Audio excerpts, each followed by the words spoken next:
Hello students, welcome to Dr. B.R. Ambedkar Open University.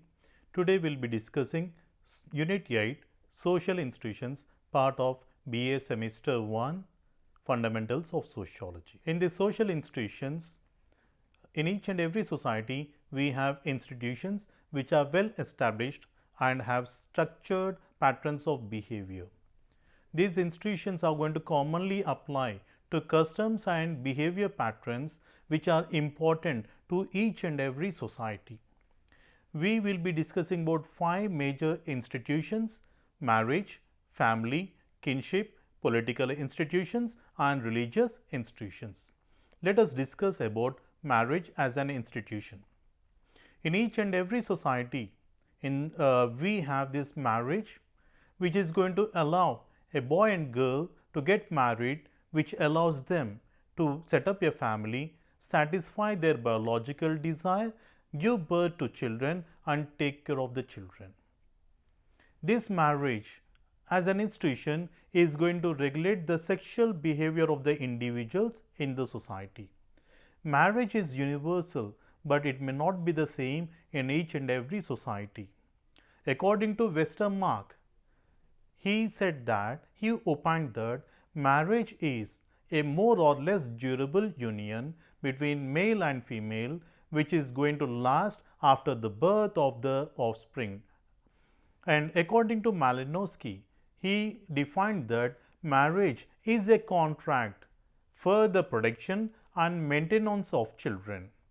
According to Lunenburg, marriage consists of rules and regulations which are going to define the rights, duties and privileges of both wife and husband with respect to each other. So, both wife and husband have the right on each other and have the duties towards each other and also have the privileges according to Lunenburg. Now, let us discuss about the characteristics of marriage. Before going into the characteristics, is it important for us to have a marriage? Do we really require this system? We are not only social beings, we are also psychological beings, remember that. For example, if I fell in love with a girl and tomorrow if some other girl comes into my life, at the time I may leave the earlier one and I may go with the other one. At the time I will be happy, but the earlier girl whom I left or deserted, she will not be happy. There are chances that she may try to take revenge on me, or else she may commit suicide, or else she may create trouble for the family and so on. So, there must be some mechanism to regulate the sexual life of the individuals. If you see the well advanced society on this planet, European continent, in most of the areas we find, in most of the countries, we find that live-in relations are very quite common.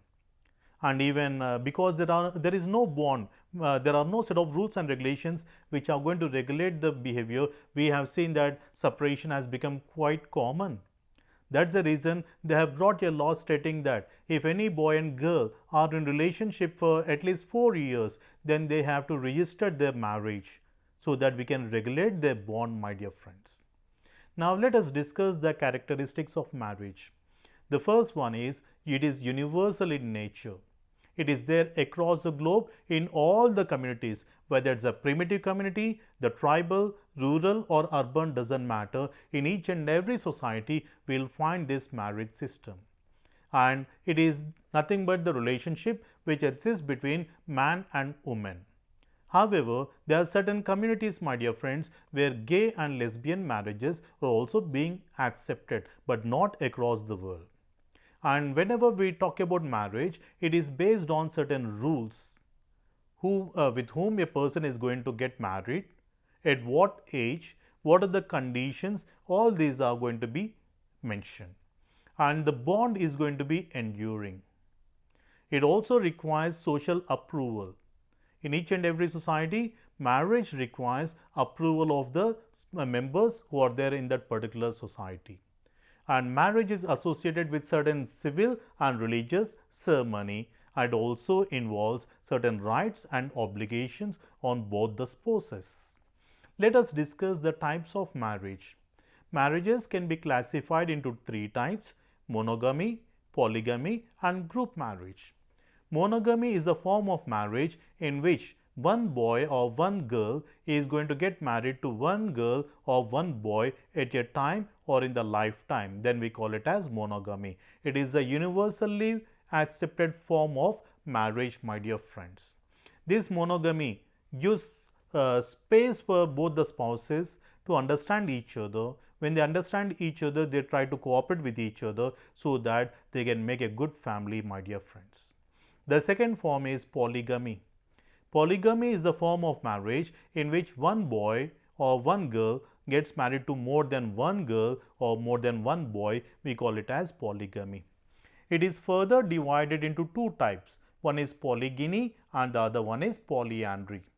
Polygyny is the form of marriage in which a boy is going to have multiple wives. We call it as polygyny.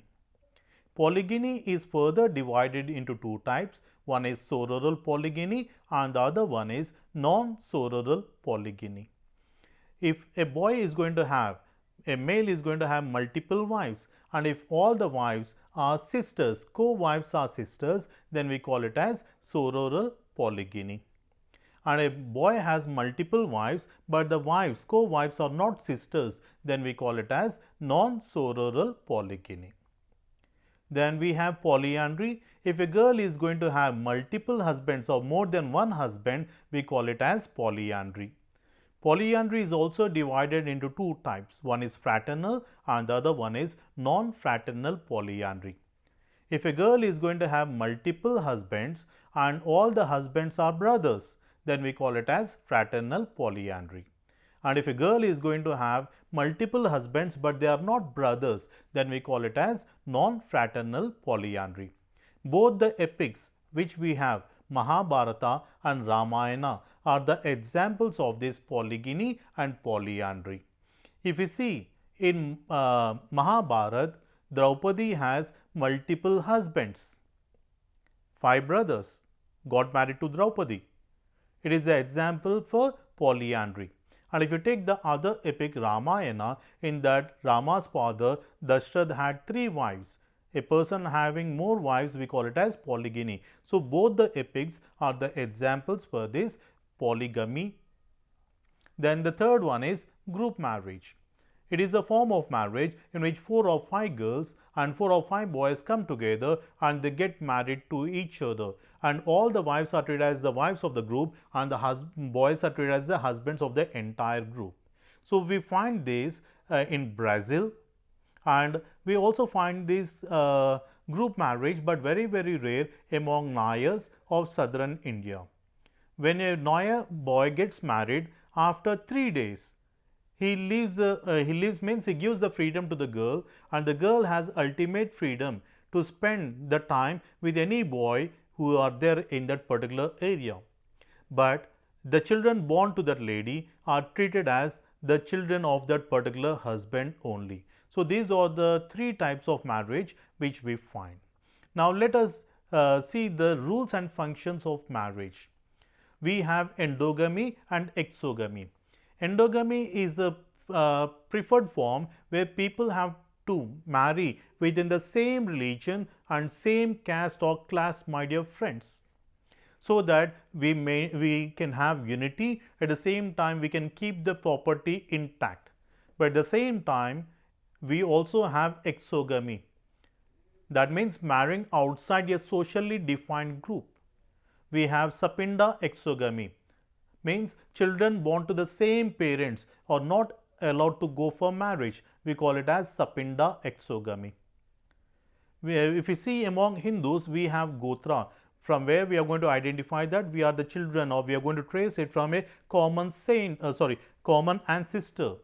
So even if people are going to have the same gotra, they cannot go for marriage. They are treated as brother and sister. So we have sagotra exogamy. Then we have pravara exogamy. If people are going to worship a common saint, even those people also cannot go for marriage. So we have these 2 rules, endogamy and exogamy, in terms of marriages. Then when we talk about preferences, we have cross cousin marriages, preferences. Then in some areas we have parallel cousin marriages. if we see, among Muslims, the first priority is given to the parallel cousins. Among Hindus, they have given much importance to the cross cousins. Then we have levirate and sororate too.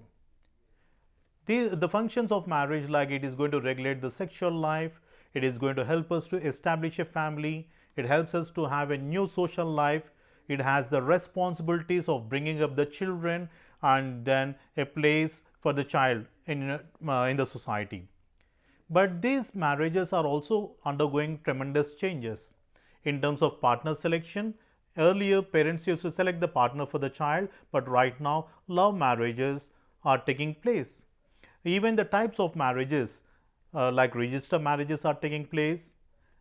Gandharva Vivahas, love and runaway marriages are increasing. Then in the olden days, we have specific roles for both the genders, like boys used to earn the money outside the home, girls used to take care of the household activities. Even the gender roles are changing a lot. Live-in relations are increasing. At the same time, we also have divorce and desertions which are increasing in the society.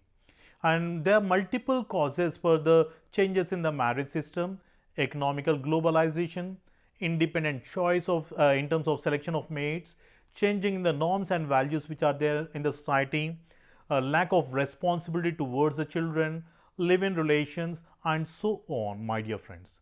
So this about marriage. Till now, we have discussed the importance of marriage, types of marriage, as well as the functions of marriage. Thank you.